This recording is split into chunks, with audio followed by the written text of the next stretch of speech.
அஸ்ஸலாமு அலைக்கம். Hi friends, welcome to Rose lifestyle channel. இன்றைக்கி நம்ம க்ரீமியான ரொம்ப ரொம்ப டேஸ்டியான பால் கொழுக்கட்டை எப்படி செய்கிறதுன்னு பார்க்கலாமா? 15 நிமிஷத்தில் செஞ்சிடலாம். ஸ்கிப் பண்ணாமல் பாருங்கள். இடையில நிறைய டிப்ஸ் சொல்லியிருக்கிறேன். வாங்க வீடியோக்குள்ளே போகலாம். நம்மக்கிட்ட இருக்கிற ஏதோ ஒரு மெஷரிங் கப் எடுத்துக்கலாம். நான் நாகா பிராண்டு இடியாப்ப கொழுக்கட்டை மாவு தான் எடுத்திருக்கேன். 2 கப் கொழுக்கட்டை மாவு இல்லைன்னா நம்மக்கிட்ட இருக்க அரிசி மாவை வறுத்துக்கலாம். குண்டு வெல்லத்தை நசுக்கி பவுட்ரு பண்ணி வச்சுருக்கேன். 2 கப் அரிசி மாவுக்கு 3 கப் வெல்லம் போட்டுக்கலாம். 1 கப் அரிசி மாவுக்கு 1.5 கப்பு வெல்லம் முழுகிற அளவுக்கு தண்ணி ஊற்றி வெல்லத்தை கரைச்சி வச்சுக்கலாம். பாகுப்பதம் வரணும்னு அவசியம் இல்லை, வெல்லம் கரைஞ்சா போதும். இப்போ அரிசி மாவு பிசையறதுக்கு தண்ணி ரெடி பண்ணிக்கலாம். 1 கப் மாவுக்கு 1 கப் தண்ணி நான் அளவு வச்சுருக்கேன். ஒரு மாவை பொறுத்து தண்ணியோட அளவு மாறுபடும். அது எப்படின்னு நீங்கள் பார்த்துக்குங்க. ஸ்டவ் ஆன் பண்ணி தண்ணியை வச்சுக்கிறேன். இந்த தண்ணியிலையே மாவு பிசையறதுக்கு இந்த தண்ணியிலையே 2 டீஸ்பூன் நெய் ஊற்றிக்கிறேன். மாவில் ஒரு 1/2 டீஸ்பூன் தூளுப்பு போட்டு கிளறி வச்சுக்கிறேன். இது தேங்காய் தண்ணி, அப்புறம் சொல்கிறேன் இது எதுக்குன்னு. தண்ணி சூடாயிடுச்சு. தண்ணியில் இந்த மாதிரி பபிள்ஸ் வர அளவுக்கு சூடாகணும்.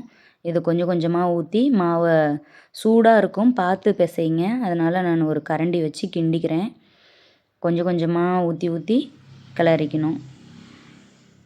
ஒரே இதாக ஊற்றக்கூடாது. தண்ணி சில சமயம் மீதி கூட ஆகலாம்.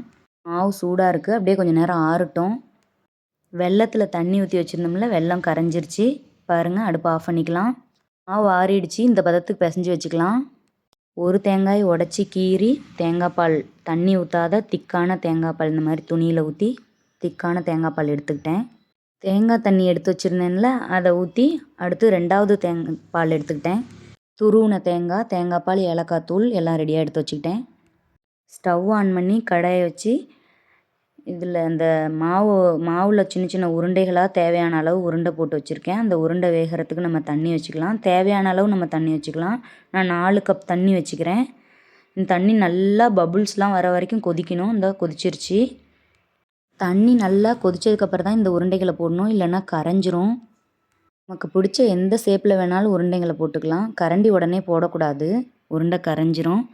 இதோ பாருங்கள், இப்போ பபுள்ஸ் வருது. இனிமேல் கரண்டி போடலாம். கரண்டி விட்டு கிண்டி பார்க்குறேன் எப்படி இருக்குன்னு.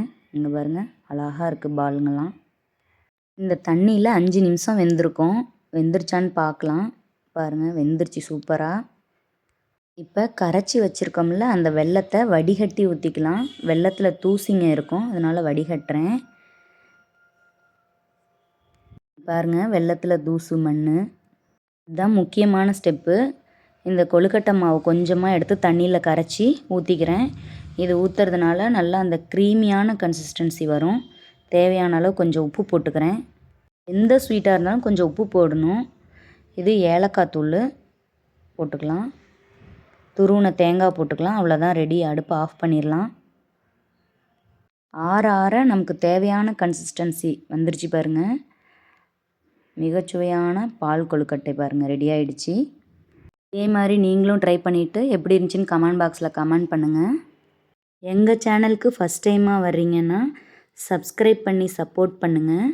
இந்த வீடியோ பிடிச்சிருந்தா லைக் பண்ணுங்கள், கமெண்ட் பண்ணுங்கள், மறக்காத ஷேர் பண்ணுங்கள். அடுத்த வீடியோ வர வரைக்கும் வெயிட் பண்ணுங்கள். அஸ்ஸலாமு அலைக்கும்.